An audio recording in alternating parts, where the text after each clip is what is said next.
안녕하세요. 다인생활의 정다인입니다. 오늘 이 시간부터 프로젝트 T라는 이름으로 여러분들과 함께 차와 삶에 관한 이야기를 나누어 보려고 합니다. 이 방송은 지난 2014년에 제작된 팟캐스트 프로젝트 T를 유튜브용으로 편집한 것입니다.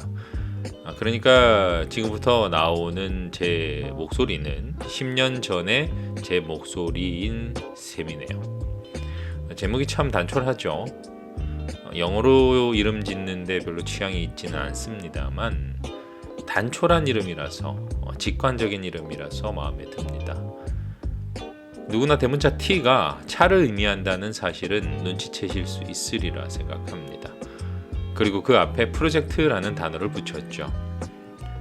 차 마시는 시간이라던가 차 한 잔의 여유, 아니면 친구야 차나 한잔 할까? 같이 쉽고 범용성이 높은 표현을 쓰지 않은 이유는 제가 유머 감각이 없어서입니다.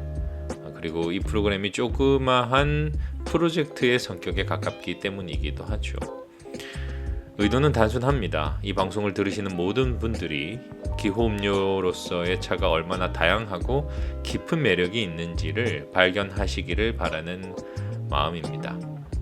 그래, 이번 주에는 이걸 한번 마셔볼까 정도의 반응이면 훌륭하지 않을까 생각합니다. 모종의 이유로 기회를 가지지 못하셨던 분들, 그리고 잠시 잊고 있으셨던 분들 모두 차를 한번 마셔볼까 라는 생각을 하시게 된다면 만족스러울 것이라고 기대하고 있습니다. 이 프로그램은 유튜브로 만들어졌지만 기본적으로 오디오의 목적으로 제작된 것입니다. 여러분들이 일상생활 하시면서, 설거지를 하시면서, 운전하시면서, 잠에 들기 전에, 화장실에서 혹은 목욕탕에서 샤워를 하면서, 청소를 하면서, 아이를 돌보면서, 뭘 하면서 간에 켜놓고 함께 시간을 보내는 라디오스러운 방송이 이 프로젝트 T의 목적이니까 일상생활에서 소소하고 즐겁고 다정한 분위기로 즐겨주시면 감사하겠습니다.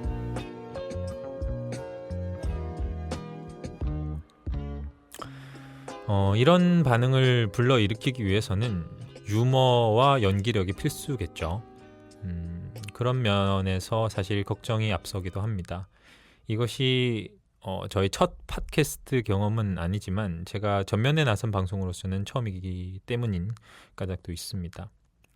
유머러스함으로 승부하는 종류의 사람이 아닌 까닭으로 상당한 부담을 느낍니다만 기라성 같은 방송들을 따라하지 않고 소소함으로 승부하도록 하겠습니다. 소담, 담담, 소소, 제가 좋아하는 단어들입니다만은 여기서의 소소함은 기존의 의미에 더하는 바가 있습니다. 무한도전이라는 그 유명한 프로그램이 있죠. 그들이 항상 외치는 비웃음, 이 비웃음에 반대되는 웃음의 종류 정도라고 해두면 좋을 듯 합니다. 실웃음이라고 말하면 좋을까요? 저기 앞에서 벌써부터 비릿한 웃음을 짓는 분들이 계신데요. 여러분들을 그 차 마시는 이야기로 안내하기 위해서 저희들이 준비해본 구성은 크게 세 가지입니다. 오프닝과 함께 간발의 차라는 이름으로 한 종류의 차를 선정해서 여러분에게 소개하고자 합니다. 여기서 간발이란 두 가지 의미가 있습니다. 원래의 표현대로라면 서로 엇비슷한 정도의 차이, 이걸 의미하겠죠. 세상에는 굉장히 다양한 종류의 차가 존재합니다.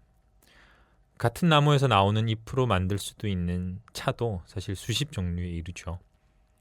그렇다면 토양과 기후, 지형과 재배 방식 등등에 따라서 결과물은 별 데 없이 복잡하고 다양해질 수 있습니다. 하지만 다양한 만큼 각각의 차이가 버라이어티할 만큼 크지는 않은 것도 사실이죠.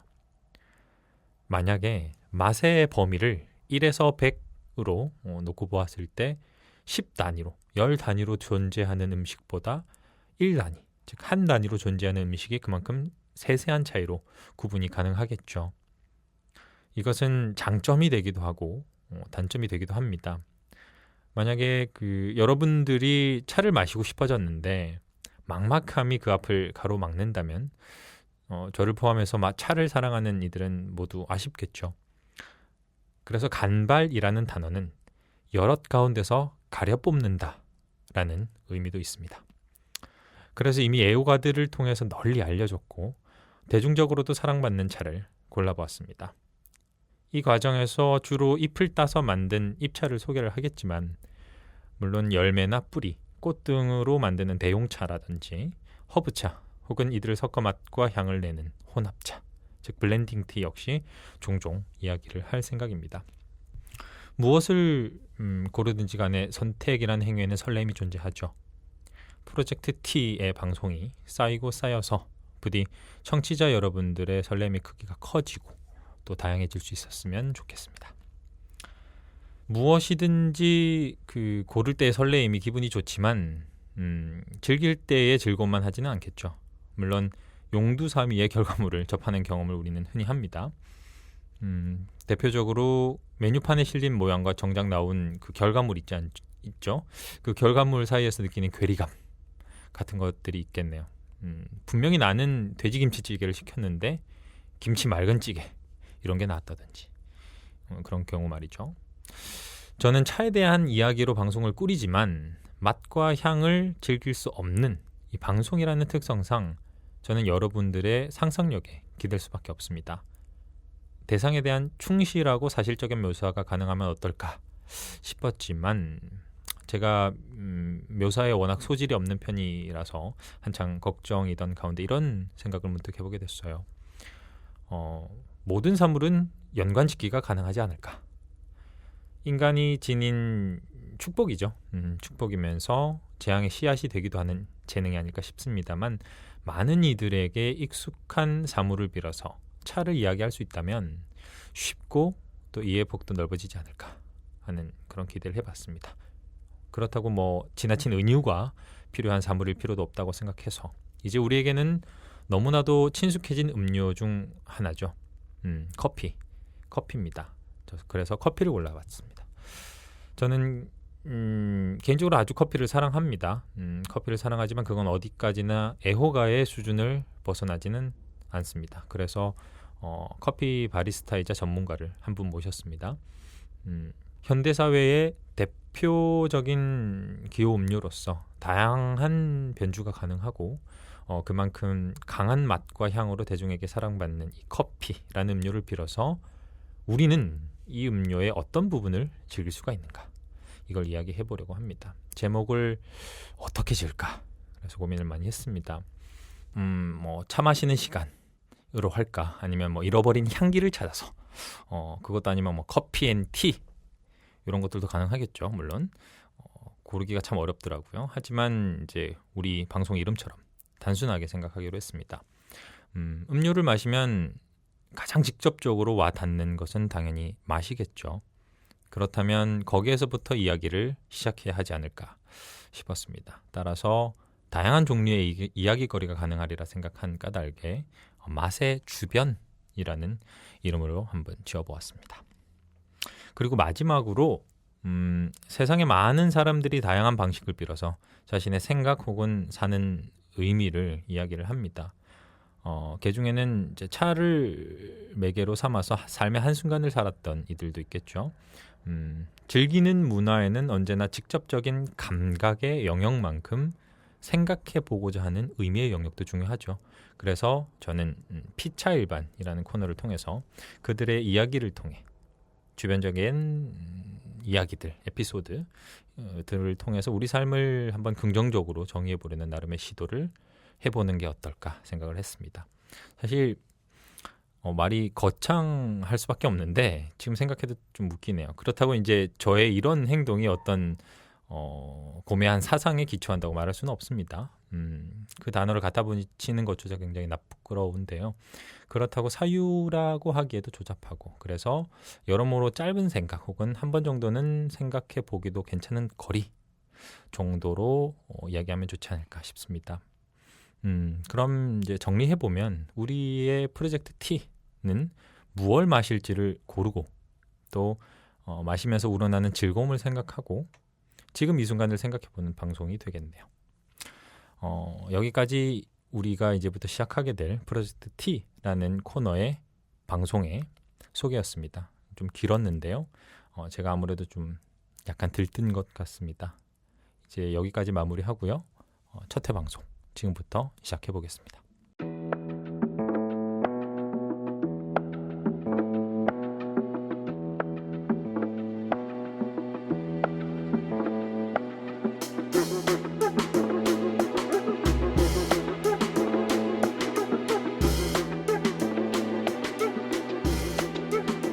네, 간발의 차 코너 시작하도록 하겠습니다. 저는 이 프로젝트 T의 그 첫 시간을 열면서 무슨 차를 꺼낼까 고민이 많았습니다.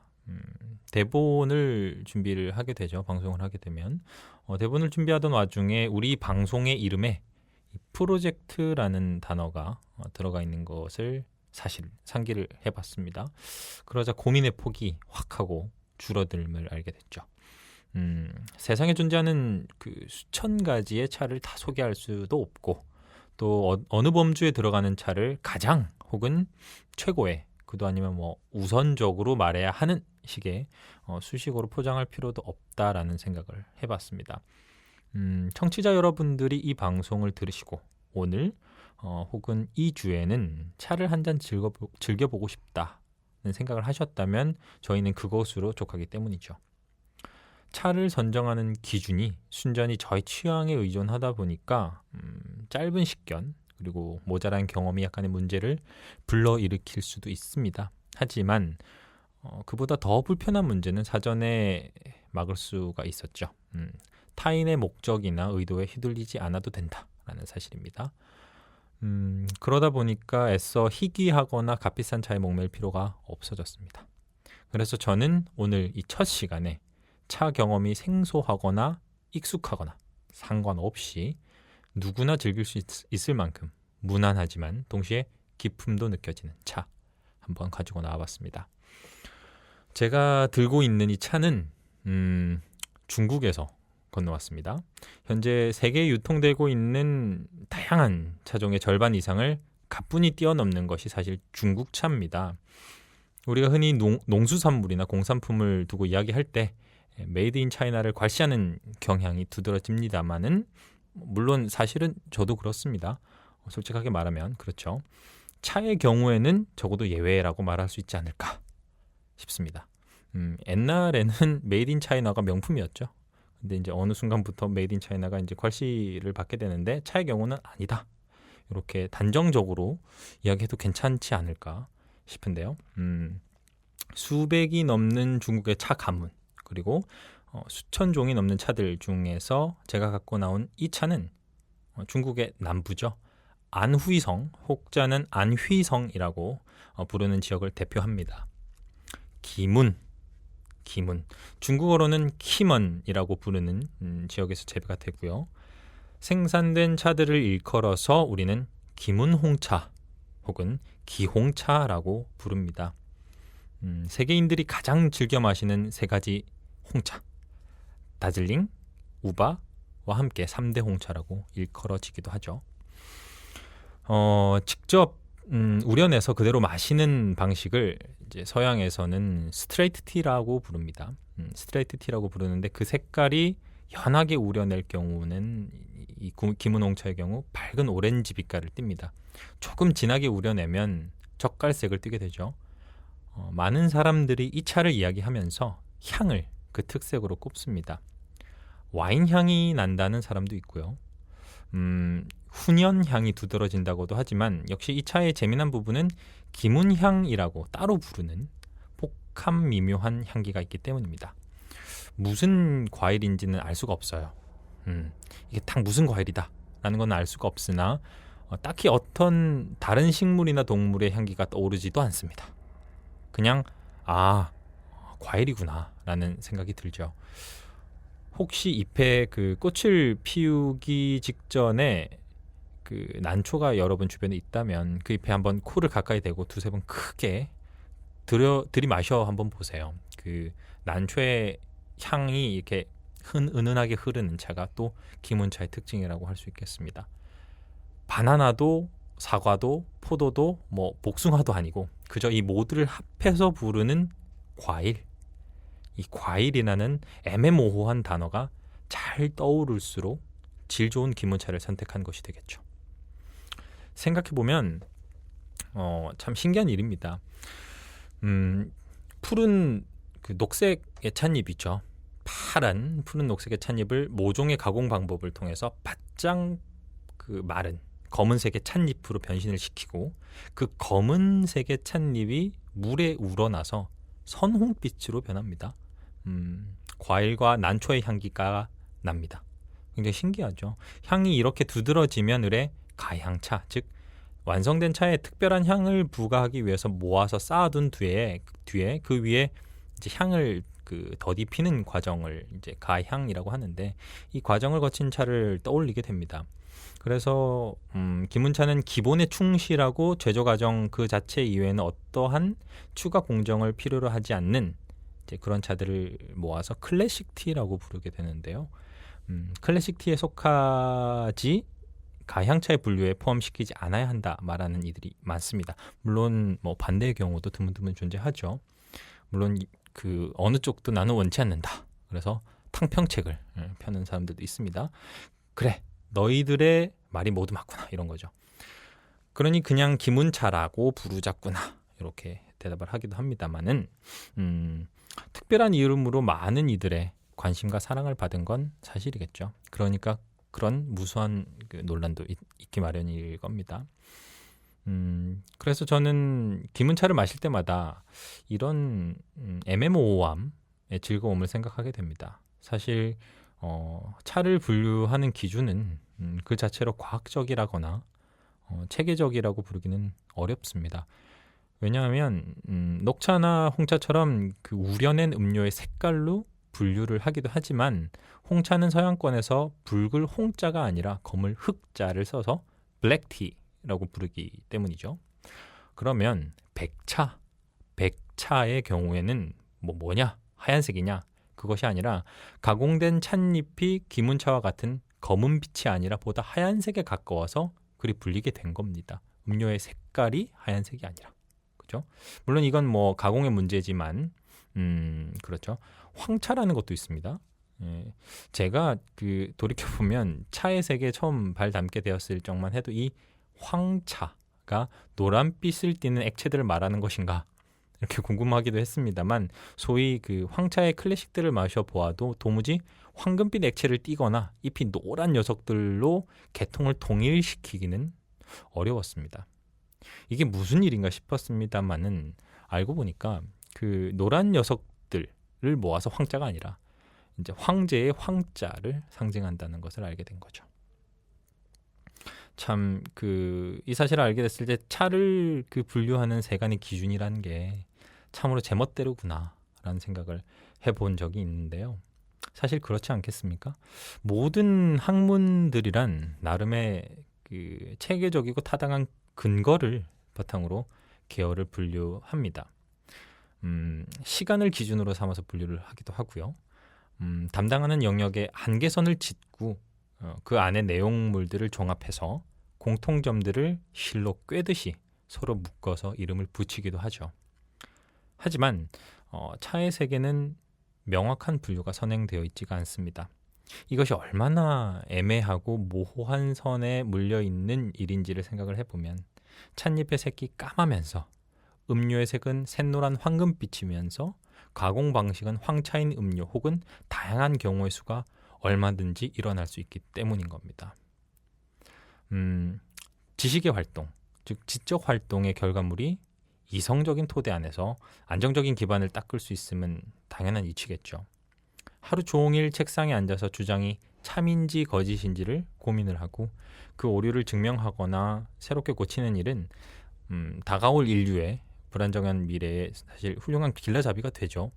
하지만 그 자연을 손에 쥐고 비비거나 문지르고 또 불에 쏘이거나 바람에 말리는 과정을 겪다 보면 인간이 깊이 생각하고 의도한 바가 그대로 구현되지만은 않음을 알게 됩니다. 저는 기문차를 놓고 벌어지는 다양한 이야기들을 들으면서 한번 그 이유를 생각해 보게 됩니다. 그리고 그 다양한 이야기들이 가능한 까닭을 바로 이 독특한 향기가 그대로 상징하는 것이 아닐까 추측을 해봅니다. 어떤 과일인지 알 수 없어서 그저 과일향이라가 부르겠다. 누군가는 포도 냄새를, 누군가는 말린 복숭아를, 또 어떤 이는 수박이나 참외나 사과를 떠올릴지도 모릅니다. 누군가가 명시하거나 정의 내리지 않았으니까 상상은 날개를 답니다. 눈을 감고 향기의 날개에 몸을 맡긴 채 어느 과수원으로 날아드실지 저는 알 수가 없네요. 여러분들의 다양한 이야기가 몹시 궁금해집니다. 저 분위기를 한번 바꿔보죠. 짧은 시그널이 흐를 텐데 너무 놀라지는 마시고요. 다음 코너로 넘어가기 위해서 분위기를 한번 캐주얼하게 환기시키는 목적입니다. 자, 그러면 넘어가 보겠습니다.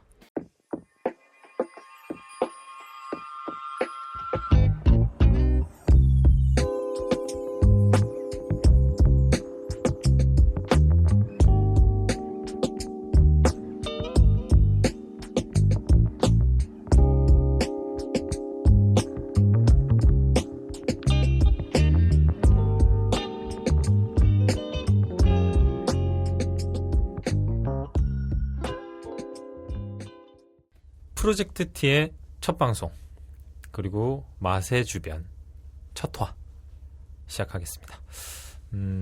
제가 앞선 코너에서 설명드렸듯이 이번에 준비한 맛의 주변, 이 코너는 저 혼자 꾸려가는 코너가 아닙니다.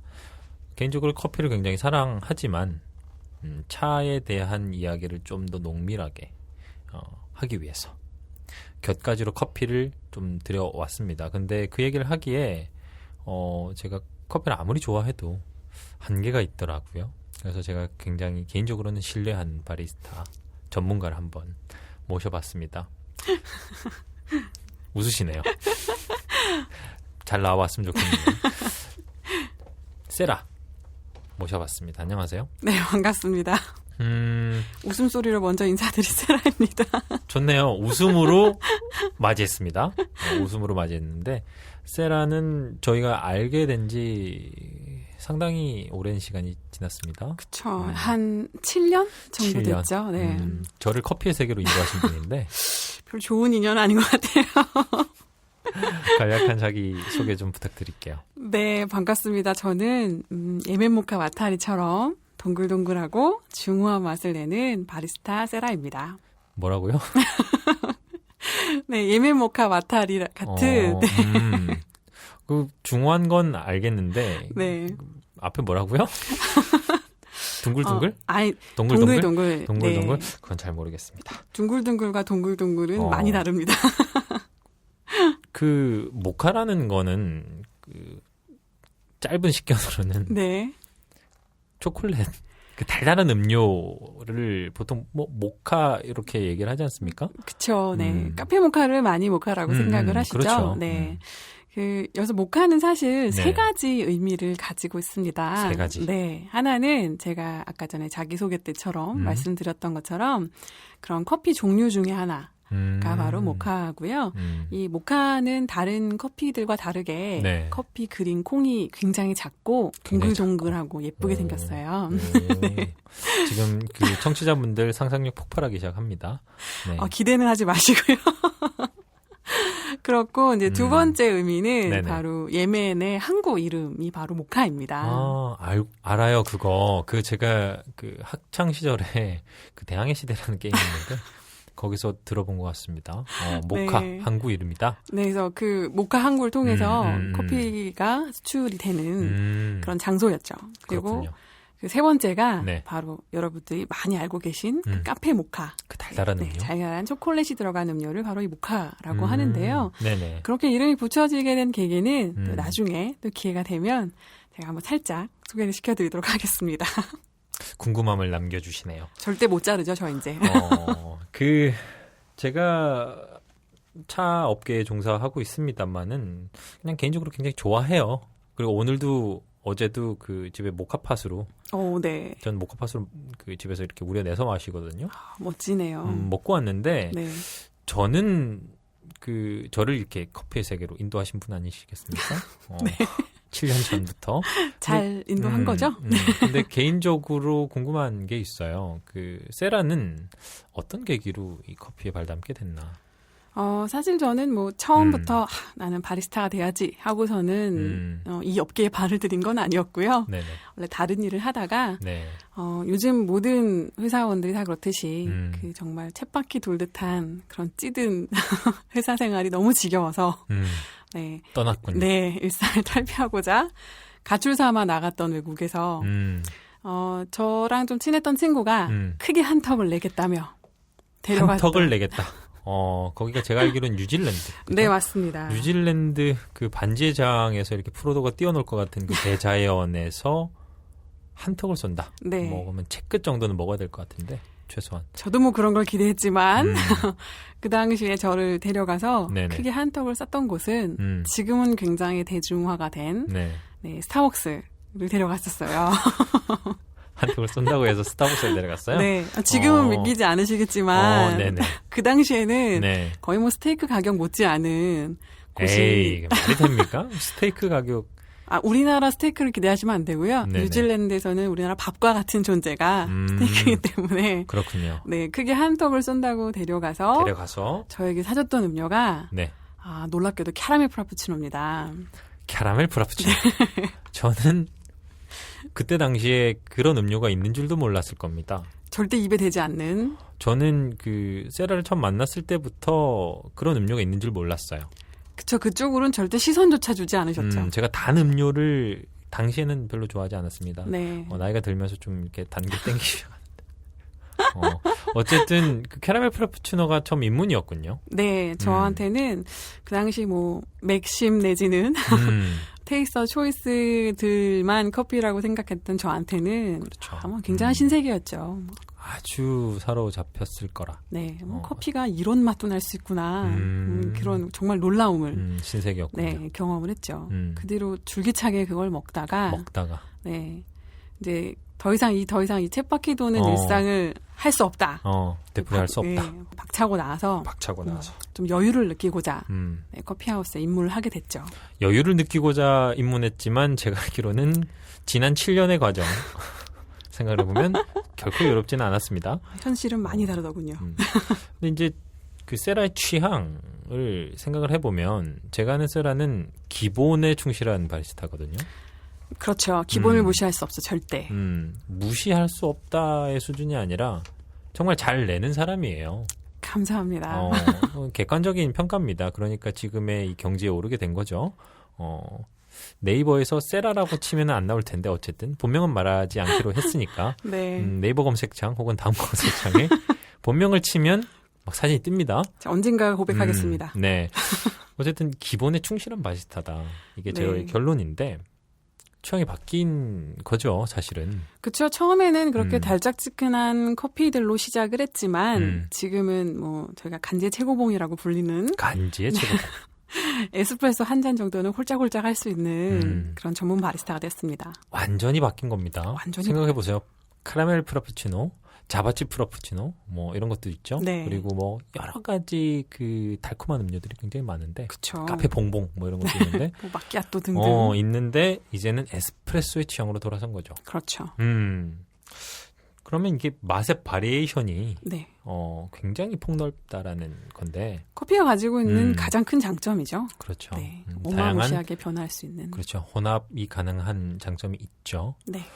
사실 이 쓴맛을 생각을 해보면 쓴맛 그렇죠. 에스프레소나 아메리카노나 제가 개인적으로 가장 좋아하는 음료들입니다. 네. 커피 안에서 개인적으로 좋아하는 맛인데 네. 그 쓴맛이라고 하는 게 사실 차에서도 기본이거든요. 중국의 옛날 이제 차 문헌 고문헌들을 보면 고차라는 단어가 나와요. 쓸고자를 써서 고차. 네. 이게 차의 기본 중에 기본이면서 백미를 좌우하는 맛으로 쓴맛을 강조를 하거든요. 그렇군요. 그러면서 공통점이 굉장히 많은데 기본에 충실한 음료. 그래서 오늘 우리가 그 맛의 주변이라는 코너는 사실 제가 차를 한 잔 가지고 오고 네. 그리고 세라가 완전 맛있는 커피를 한 잔 들고 나옵니다. 그렇죠. 그래서 그 둘을 가지고 쓰잘데기 없는 자판을 나누는 건데, 오늘 들고 온 커피 무엇인가요? 저는 제 개인적으로 생각했을 때는 네. 커피에 대해서 우리가 기대하는 모든 것을 가지고 있는 커피라고 해도 아깝지 않을 바로 케냐입니다. 케냐? 네. 개인적으로 좋아합니다. 이게 오늘의 커피라던가, 네. 그리고 이걸 기본으로 만드는 아메리카노라던가, 아이스 커피들. 네. 굉장히 맛있는데 아까 우리가 계속 그 쓴맛 얘기를 하고 있었지 않습니까? 네. 요게 주는 강력한 효과, 네. 효능이 있습니다. 그렇죠. 우리가 흔히 얘기하는 각성 효과라고 얘기하죠. 그렇죠. 네. 이게 왜 우리를 사로잡았나 생각해보면 네. 이 커피가 폭발적으로 대중화가 되게 된 개인적으로는 이렇게 생각해요. 이 아메리카노의 보급인데, 네. 이게 좀 서글픈데 일하면서 보통 먹거든요. 그렇죠. 굉장히 슬프죠. 네네. 일하면서 먹는 음료. 네. 여기에 어울리는 게 바로 케냐다라고 네. 얘기하셨는데, 일하면서 먹는 음료라는 이 기본의 기본인 이 쓴맛이 중요한 이 일하면서 먹는 음료. 네. 여기에 대한 생각이 좀 있으신 것 같아요. 사실 몇 년 전부터 우리가 각성 효과가 굉장히 뛰어난 고카페인 음료들이 굉장히 네. 많이 활성화가 되었죠. 뜨거운 6개 뭐 이런 거 등등등. 네. 굉장히 많은 것들이 나오기 네. 시작했는데 타우린이죠. 네. 네. 우리 요즘은 또 커피하우스에서 네네. 또 커피 한 잔 시켜놓고 일을 하시는 흔히 맞습니다. 우리가 코피스족이라고 부르는 맞습니다. 분들이 굉장히 많아졌는데요. 저를 생각하시면 될 것 같아요. 네. 씁쓸하네요. 이게 아마 뭐 저렴해서 뭐 아메리카노나 오늘의 커피를 드시는 분들도 있겠지만 그건 아닐 겁니다. 그만큼 뭐 그렇죠. 사람들의 애호가들의 그런 뭐 커피에 대한 그렇죠. 그 취향을 수준이 굉장히 높아진 것도 그렇죠. 사로잡는 네. 그 힘이 있는 거죠. 그런 것도 있고 동시에 일을 해야 되기 때문에 뭔가 맞습니다. 좀 촉진제 효과를 맞아요. 하기 위해서 그런 쓰디 쓴 커피들을 마시면서 일을 많이 하죠. 오늘 저 같은 경우도 보면 이 방송을 준비하기 위해서 2잔의 커피를 먹었습니다. 투샷을 넣어서 총 4샷. 독한 커피를 드시고 오셨군요. 저는 한 번씩 이렇게 3샷도 먹지 않습니까? 먹고 일을 했는데, 네. 그러니까 저는 기문을 들고 왔습니다. 아, 네, 기문을 들고 왔는데 기문을 먹지를 않고 커피를 먹고 일을 했어요. 네. 이게 시사하는 바가 사실 큽니다. 그렇죠. 일을 하면서 먹는. 그래서 이런 저처럼 일을 하면서 먹는 그 커피 네. 즐기는 사람들을 아까 뭐라고 하셨죠? 코피스죠. 코피스죠. 네. 차를 생각해 보면 이거 반대에 있죠. 그렇죠. 그냥 우리가 흔히 생각할 수 있는 걸 생각해 보면 바로 커피는 우리 세라 씨께서 말씀하셨듯이, 세라가 말씀하셨듯이 커피가 사실 일상을 대변하는 음료가 됐다라는 건 돌이켜 생각을 해보면 일상이 곧 일이다. 이렇게 된 건데. 갑자기 너무 슬퍼지려고 그래요. 차는 사실 그 반대에 있죠. 그렇죠. 오히려 그 일로 치환이 됐던 그 일상을 다시 나에게로 돌아오게끔 하기 위해서. 힐링의 이미지. 그렇죠. 요즘의 키워드인. 전 별로 좋아하지 않습니다만 그 느낌적인 느낌. 그걸 대변하는 게 이제 차가 아닌가 이런 생각을 하게 되는데, 자, 이런 코피스족이 탄생하게 된 이유. 네. 바로 쓴맛이었다. 그리고 네. 기본에 충실하다. 그래서 그걸 대변하는 오늘의 커피. 바로 케냐입니다. 그러면 케냐랑 기문에 대한 이야기를 잠깐 해봐야 되겠죠? 네. 기문 홍차. 제가 이제 오프닝에서 소개를 간략하게 했죠. 네. 사실 저는 기문을 마셔본 적은 없어요. 많이 얘기는 들어봤지만. 왜냐하면 이런 연구 결과가 있어요. 우리나라에서 시장 비율을 놓고 보면 차가 커피의 20분의 1이라는 조사가 있어요. 그렇죠. 그처럼 이제 차 생산업자들이나 관련 종사자들이 좀 힘들어하는 게 사실인데, 기문 홍차는 중국 차입니다. 네. 중국 차고 차에서는 빼놓을 수 없는 어떤 클래식 티 중에 하나로 손꼽히는데, 이 기문 홍차, 기홍차라고 하는 얘와 그 다음에 케냐, 네. 이걸 가지고 우리가 잠깐 이제 주변적인 이야기를 해볼 수 있겠죠. 네. 먼저 기문 홍차 잠깐 얘기를 하면, 이게 중국 안후이 성입니다. 남쪽 지방이죠. 저기 밑에 홍콩, 홍콩에서는 약간 북쪽이긴 하지만 아주 아래쪽이라고 생각을 하시면 될 것 같아요. 네. 홍차에 속하는데 이제 이 기문이라는 지역에서 재배가 되는 거예요. 그래서 이게 기문 홍차가 무슨 브랜드 네임이냐? 네. 그게 아니거든요. 네. 그 지역의 이름을 따서 기문이라고 붙이는 겁니다. 그러면은 사실 케냐도 그렇죠. 그렇죠. 네, 케냐도 우리 용필 오빠 때문에 더 유명해진 바로 킬리만자로의 순간 당황했어요. 네, 킬리만자로의 명산의 동쪽인 바로 케냐라는 국가에서 그렇죠. 재배가 된 커피입니다. 그래서 지역 이름이 아니라 국가의 이름이 바로 케냐죠. 야, 이게 기문은 지역입니다. 기문현. 네. 우리로 치면 뭐 용인시 뭐 이 정도가 될 텐데 케냐는 아예 국가의 이름을. 그렇죠. 그렇다고 뭐 케냐 전 지역에서 재배가 되는 건 아니지 않습니까? 전 지역에서 재배되지는 않죠. 사실 커피가 재배될 수 있는 환경이 네네. 물론 뭐 차도 그렇겠지만 좀 까다롭습니다. 약간 케냐에서 재배되는 커피들 같은 경우는 약 1,500m에서 2,000m 이상 굉장히 높은 고도에 1,500. 네, 그 정도 고도의 높은 고도에서만 재배가 가능하고 또한 우리가 흔히 커피 벨트라고 부르는 그 남해기선과 북해기선 사이에 적도 부근에서 굉장히 더운 열대성 기후에서만 재배가 가능합니다. 그래서 사실 우리나라에서는 재배가 어렵죠. 근데 최근에는 좀 슬픈 얘기죠. 지구온난화로 인해서 이제는 제주도에서도 커피 재배가 된다라고 하죠. 들어본 것 같아요. 뭐 그 따뜻한 지방에서 재배가 된다라는 특성은 사실 차와 어느 정도 일치되는 면이 있습니다만은 차의 경우에는 이제 고온하면서 동시에 다습해야 됩니다. 그런 면에서 약간 다를 수도 있고 비슷할 수도 있고. 그렇죠. 왜냐하면 케냐가 비가 많이 내리는 지역은 아니지 않습니까?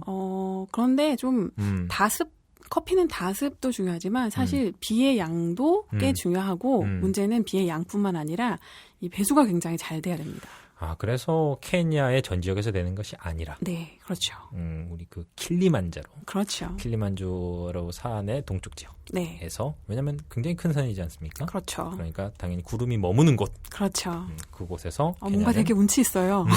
구름이 머무는 곳에서 호랑이가 풀을 뜯어먹고. 네, 그런 곳에서 나는 커피라고 합니다.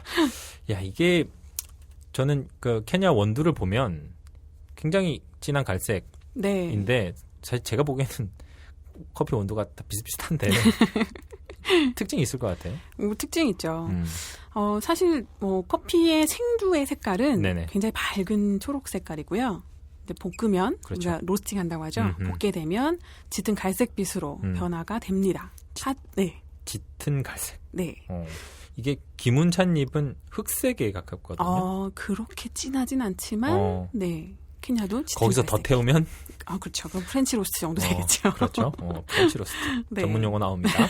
자, 그 케냐 커피라고 하면 우리가 얘기를 할 때 어떤 이미지 생각을 하셨어요? 그렇죠. 사실 제가 오늘 케냐를 들고 나오면서 케냐 하면 어떤 색깔이 떠오를까를 곰곰 생각을 해봤을 때 저는 사실 개인적으로 케냐 하면 오렌지 색깔이 떠오르거든요. 오렌지요? 네, 굉장히 다르죠. 초록색, 갈색, 오렌지. 아니 기문차야 사실 그 잎은 검습니다만, 그러니까 물론 찻잎 그 공정을 거치기 전 단계는 당연히 초록색입니다. 근데 이제 완성되고 난 그 완성 후에 찻잎은 검정색이거든요. 흑색에 가까운데 얘가 이제 뜨거운 물을 붓고 우려내면 밝은 선홍빛이 돼요. 오렌지빛에 가깝게 우려내는데 사실 커피에서 케냐는 원두 색깔도 그렇지가 않고 먹는 그 커피 음료죠. 음료 색깔도 그냥 시꺼멓지 않습니까? 근데 왜 오렌지를 생각을 하시는 건가요? 근데 좀 비슷하네요. 기문 찻잎도 가공 전에는 초록빛이 돌고 가공을 하면 흑색이 되듯이 커피도 그린빈색 되는 밝은 초록색다가 로스팅을 하면 짙은 갈색빛이 나고 근데 왜 오렌지빛이 떠오르냐? 그렇죠. 그게 중요한 거죠. 이 케냐는 사실 저는 한 모금 탁 마셨을 때 되게 좀 손발이 오글오글할 수도 있겠지만 눈앞에 넓은 그런 아프리카 초원이 쫙 펼쳐지면서 지극히 주관적인 겁니다, 여러분들. 네, 지극히 주관적인 거예요. 태양빛이 이글이글 타는 그런 태양 아래서 코끼리가 굉장히 여유롭게 풀을 뜯는 듯한 그런 느낌. 굉장히 여유로워야 합니까? 네, 뭔가 따스하면서도 상큼한 느낌. 그런 느낌이 많이 떠오르거든요. 코끼리라서 가능한 거죠. 그렇죠. 뭐 호랑이 이런 거면 좀 곤란합니다. 네. 그리고 그 사실 톰슨 가젤 뭐 이런 거 큰 코 원숭이 뭐 이러면 왠지 느긋하게 풀 뜯고 있다가는 잡아먹힐 것 같은 코끼리는. 네, 코끼리는 다르죠. 그리고 또 이 케냐는 아이스로 마셨을 때 약간 자몽을 먹는 것처럼 그럼 상큼하면서도 끝맛은 약간 떫은 맛이 도는 그런 느낌이 굉장히 강하거든요. 마셔야 될 것 같네요. 네, 오늘 당장 한 잔. 사실 이렇게 오렌지색이라고 얘기를 하니까 네. 또 생각이 나는 거지만 이 기문은 제가 앞선 코너에서 설명을 드렸듯이 기문향이라는 게 있죠. 이 기문향이라고 하는 것은 제가 포인트를 줘서 앞선 코너에서 얘기를 했죠. 네. 과일 향이다. 네. 근데 어느 과일인지는 알 수 없는 과일 향이다. 그렇게 놓고 보면 오렌지색 떠오른다고 말을 할 수도 있지 않겠나 그런 생각도 드네요. 그렇죠. 이 케냐는 킬리만자로 산의 동쪽에서 산 기슭 네. 구릉지대에서 난다라고 얘기를 하셨는데 기문 같은 경우를 생각을 해보면 마찬가지로 산 지역입니다. 네. 기문현 지역이 산이 굉장히 많아요. 산이 굉장히 많고 또 현 바깥 그 지역 바깥에서도 산이 또 병풍처럼 둘러싸고 있습니다. 두 번 이렇게 겹쳐져 있는 거죠. 그러면서 아주 다습한 거예요. 혹시 제가 아는 그곳인가요? 삼국지에 나오는 맹획이 살던 동네. 거기는 운남성입니다. 다른 곳인가요? 네. 다른 곳입니다. 운남성 차도 다음에 저희가 소개를 해드릴 겁니다. 제가 괜히 아는 척했네요. 네. 괜찮습니다. 이게 처질 수 있는 분위기를 잘 살려주셨어요. 그래서 이런 묘사가 있습니다. 맑은 날씨에도 아침 저녁으로 도처에 안개가 끼고 비 오는 날에는 온 하늘에 구름이 가득 찬다. 이런 식으로 기문차의 산지를 묘사하는 얘기들이 있습니다. 그래서 비가 굉장히 많이 내리고요. 네. 일조량이 굉장히 많죠. 고담시 같은 느낌인데요. 죄송합니다. 고담시인데 사람이 바글바글한 게 아니라 차나무로 바글바글한 거겠죠. 어떤 면에서 보면 기후의 특성은 좀 비슷한 면이 없잖아요. 그런 것 같네요. 네. 케냐가 이제 기본에 충실한 음료다. 네. 이런 얘기를 하셨는데 이게 기본에 충실하기 위해서는 나름의 그 특별한 과정, 공정 과정 같은 것들이 필요할 겁니다. 사실 케냐는 처음에 19세기 후반에 이디오피아를 통해서 이제 케냐에 처음 들어오게 됐고요. 네. 국가적으로 관리를 하기 시작을 하면서부터 굉장히 뛰어난 아프리카를 대표하는 커피로 인정을 받게 되었습니다. 네네. 그래서 어떻게 보면은 굉장히 그냥 막 잘할 수 있는 야생의 느낌보다는 좀 잘 기술 교육도 되고 네네. 잘 이렇게 가꿔진 그런 느낌이고 그렇다 보니까 뭐 기본이라고도 할 수 있지만 동시에 굉장히 밸런스가 잘 맞춰진 정말 기초 같은 그런 느낌이에요. 그래서 커피를 특히나 원두 커피를 처음 접하시는 분들한테는 무난하게 정말 맛있다라고 하면서 드실 수 있는 그런 커피 중에 하나가 바로 케냐입니다. 케냐. 네. 그렇군요. 그 기문을 생각을 해보면 뭐랄까요? 그 특정 시기가 있습니다. 차는 뭐 기문만 그런 건 아니지만 특정 시기 가장 많이 그 좋은 품질의 차가 생산되는 시기가 바로 이제 봄. 봄 안에서도 이제 중엽에서 말엽으로 넘어가는 그 중후반에 해당하는 그 기간에 많이 따는데요. 기문 홍차와 마찬가지로 그런 시기입니다. 그 4월 한 20일 고구라고 하죠. 그 즈음에서 일정 지역을 골라서 채취를 하고 1아 2엽, 뭐 1아 1엽이라고 하는데 이제 뭐 뾰족하게 올라오는 새순이 있죠. 그 봉오리에 그 새잎이 그러니까 그 새싹이죠. 새싹이 하나 혹은 두 개 정도 올라온 상태입니다. 이 상태에서 표준으로 삼아서 이렇게 탁탁 타는 거죠. 따서 뭐 건조를 하고 유념이라는 과정, 이렇게 비비는 과정인데 비비기도 하고. 그래서 차 맛이 잘 물에 우러 나오게 하기 위해서 이제 그런 과정을 거치는 거죠. 뭐 이런 그 굉장히 많은 공이 들어갑니다. 그래서 건조 과정, 뭐 발효 과정들을 거치게 되는데. 이 기문홍차를 생각하면 이 기문향이 특별하기 때문에 많은 차 회사들이 이 차를 기본으로 해가지고 블렌드 티를 만들거든요. 대표적으로 이건 들어보셨을 거예요. 그 잉글리시 브레이퍼스트. 많은 이들이 이건 들어봤을 거예요. 그 영국 티로 많이 그렇죠. 마시는. 영국은 그 음식을 먹을 게 없어서 맛이 없으니까 슬프다. 티를 먹지 않았나. 그래서 잉글리시 브렉퍼스트. 오늘 모든 내용이 다 슬픈데요, 좀. 잉글리시 브렉퍼스트 홍차를 이렇게 클래식 티로 알고 계시는 분들이 많은데 이 차는 사실 영국을 대표하는 블렌딩 티, 혼합차입니다. 아, 그렇군요. 그래서 이 홍차의 주 원료로 들어가는 게 바로 이 기문 홍차. 그러니까 엄밀히 말해보면 샐러드 먹어본 게 되는 거죠. 그렇죠. 그러네요. 그렇죠. 네. 개인적으로는 이제 잉글리시 브렉퍼스트보다는 네. 그 기문을 단독으로 스트레이트로 먹는 거를 네. 저는 추천을 합니다. 근데 이제 나는 영국식 아침을 한번 맛보고 싶다. 고집하시는 분들은 굳이 말리지는 않겠습니다. 네. 참고로 밀크티가 더 맛있다는 점. 알고 계시네. 그럼요. 야, 이 케냐가 주는 이 범용성. 네. 다양한 방식으로 이제 혼용이 가능하지만 네. 마찬가지로 그 자체로 먹었을 때도 가장 빛나는 음료가 바로 케냐다. 그렇죠. 이런 얘기를 하셨네요. 짧게 덧붙일 수 있는 얘기가 하나 있어요. 그 기문의 이제 재밌는 일화가 하나가 있는데 네네. 얘가 어떻게 등장하게 됐는지에 대한 네. 그냥 재밌는 이야기 하나가 있는데 이게 참 기문티는 그렇게 역사가 오래된 그 차가 아니거든요. 정말요? 케냐는 굉장히 오래됐죠. 그렇죠. 케냐 커피는 굉장히 얼마나 됐나요? 19세기 후반부터니까. 19세기 후반. 네. 19세기 후반. 그러면 비슷한데요? 그럴까요? 갑자기 비슷한데요. 이게 차의 역사 4,000년 이렇게 얘기를 할 때, 기문홍차는 굉장히 짧은 역사를 갖고 있습니다. 19세기 후반인데, 이제, 1875년으로 잡는 사람들이 많아요. 네. 그래서 이때 중국의 이제 황실의 군대가 네. 이 안휘성을 이렇게 지날 때 야영을 하게 됐다고요. 네네네. 야영을 하는데 고급 관리들이 네. 묵을 그 넓은 공간에 숙소가 없었대요. 필요해가지고 네. 이게 그냥 대충 자면 될 텐데 귀족들이 문제예요. 어쨌든 얘네들이 묵을 곳이 필요했고 네. 그래서 장소를 선정한 곳이 녹차 제조 공장이었어요. 네. 당시에는 기문홍차를 생산하는 게 아니라 녹차를 생산하고 있었던 곳이거든요. 그렇군요. 그렇죠. 그래서 이 녹차 공장 안에 이제 그 뭘 하고 있었냐면 차를 이렇게 묶어두고 이렇게 모아두고 그 후처리를 처리하는 과정이 있었던 거예요. 네네. 처리하는 과정이 있었는데 이제 황실 군대가 공장을 점령을 한 거죠. 노동자들을 다 쫓아내고 고급 관리들이 거기에 하룻밤만 딱 자고 떠난 겁니다. 못 쓰겠네요.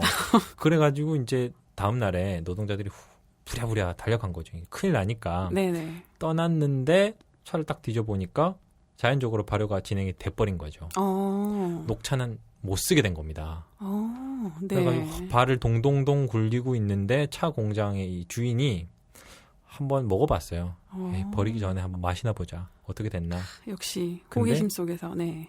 아주 맛이 좋은 거예요. 녹차랑 전혀 다른 깊은 맛이 나는 겁니다. 색깔도 네네. 일단 다르니까요. 네. 그 이후로 녹차보다는 요걸 만들자.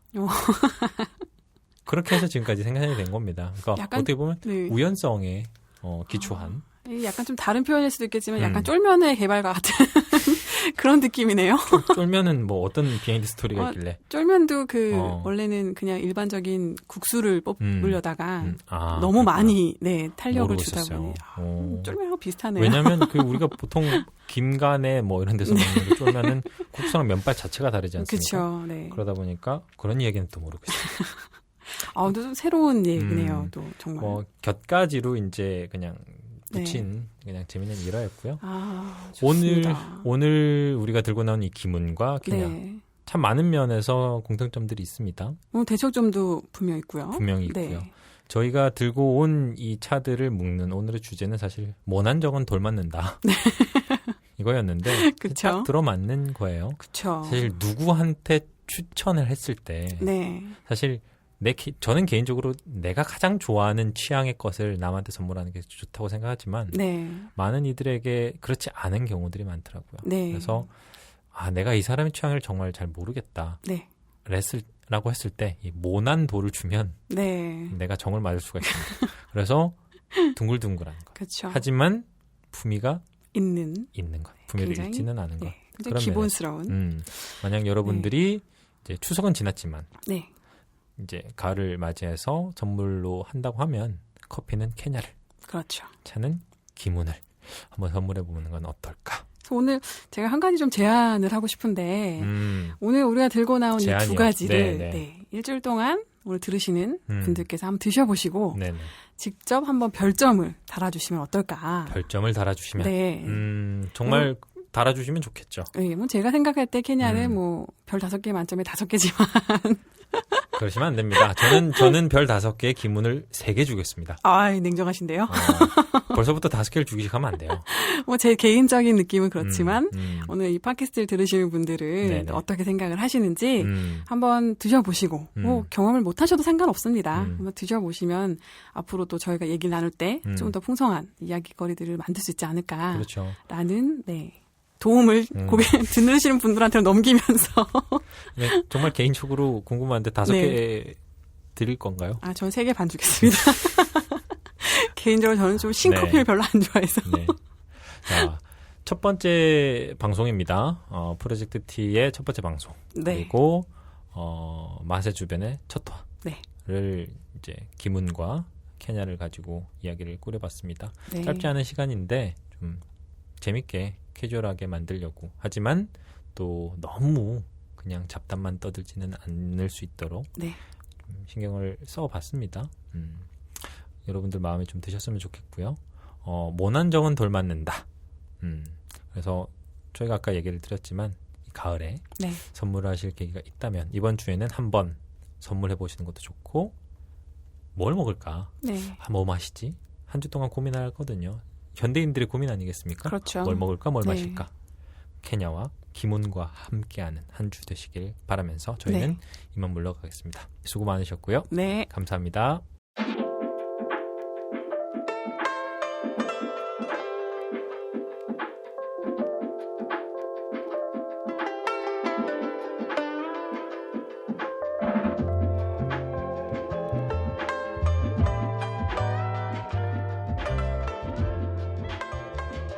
허암선생 유집에는 이런 시가 한 편 실려 있습니다.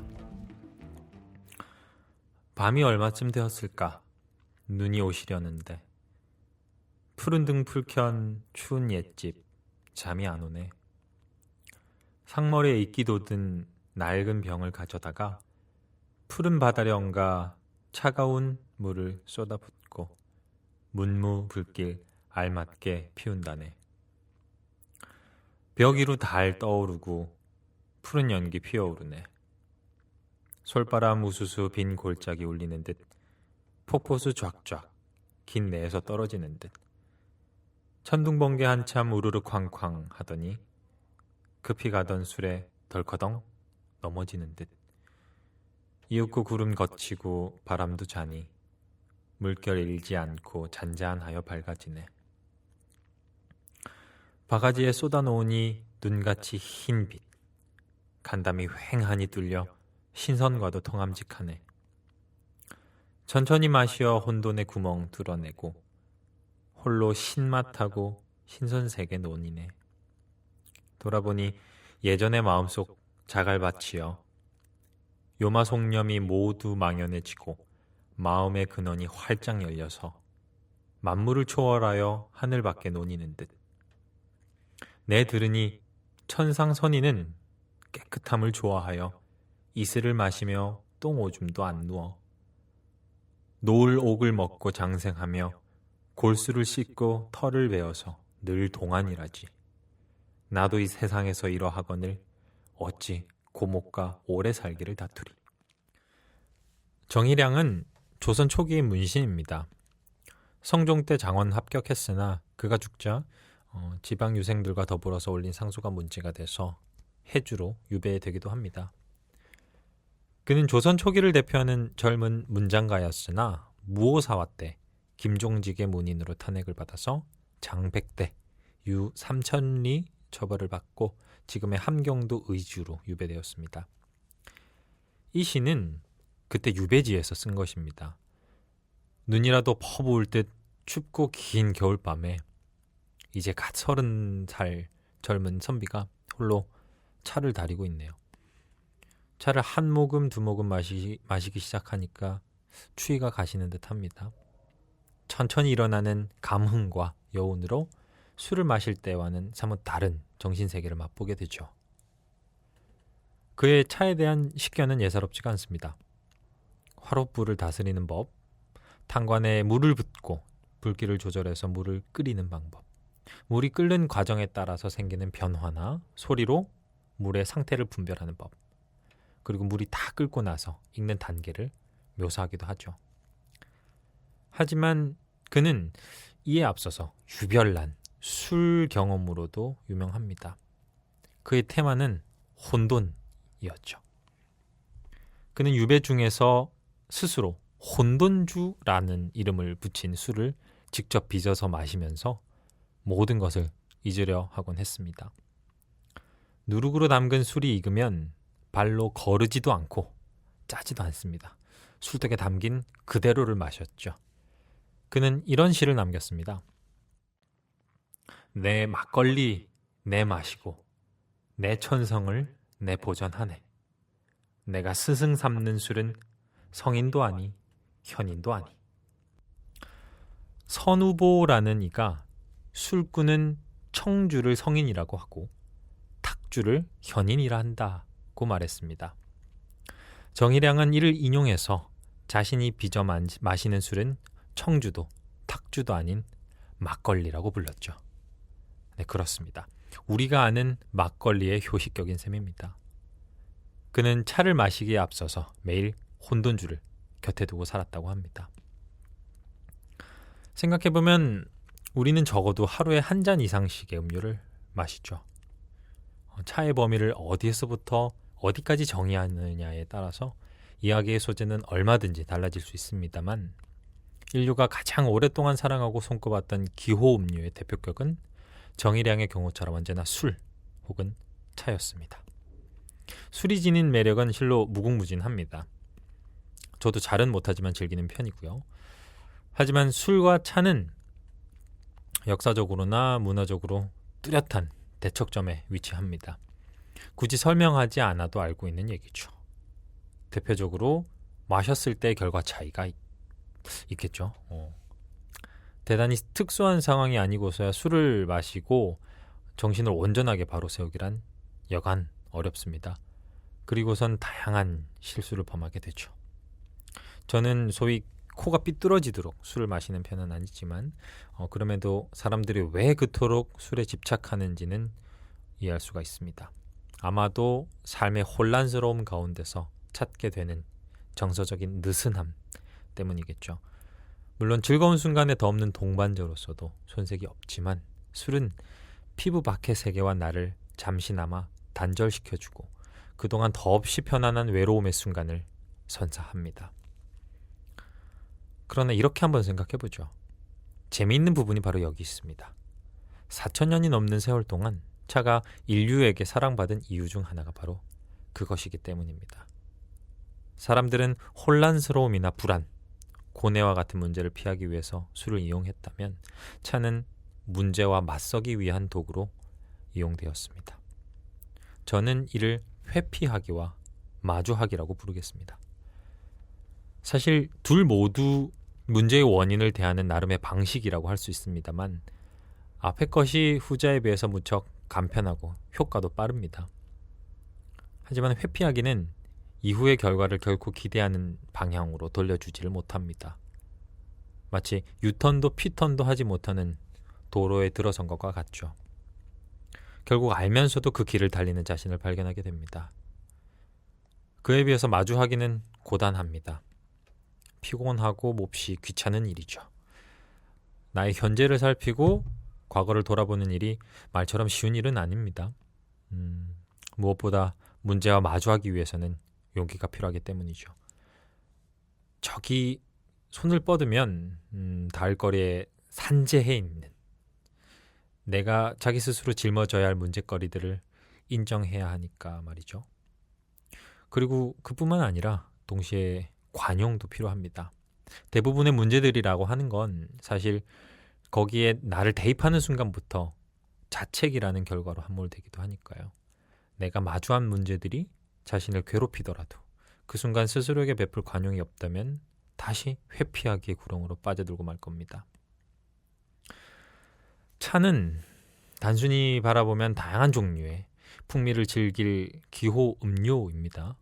하지만 이를 삶을 위한 도구로 사용한다면 사실 훌륭한 마주하기의 수단이 될 수 있습니다. 우리 처음의 시로 잠깐 돌아가 보죠. 정의량은 이렇게 말합니다. 차를 마시면 간담이 휑 뚫려서 신선과도 통하고 천천히 마시면 혼돈의 구멍을 깨뜨려서 뚫어내며 홀로 신맛하고 신선 세계에서 논인다고 말이죠.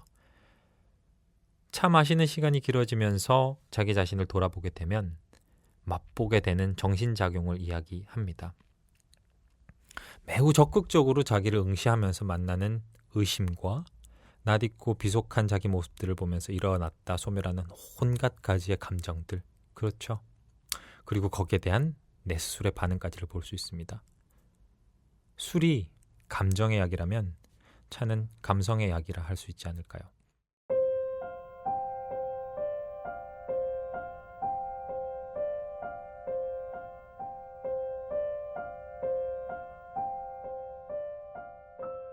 물을 끓입니다.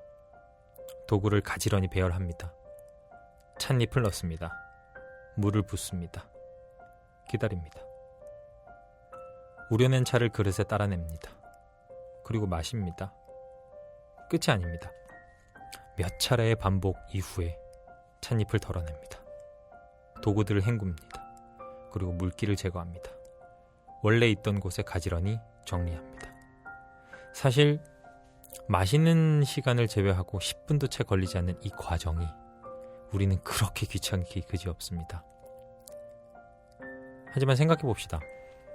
우리가 직면한 문제를 슬기롭게 풀어내고 정리하고 받아들이며 회복하는 일련의 과정이 이와 다를 게 있을까요? 여기까지 프로젝트 D의 첫 회였습니다.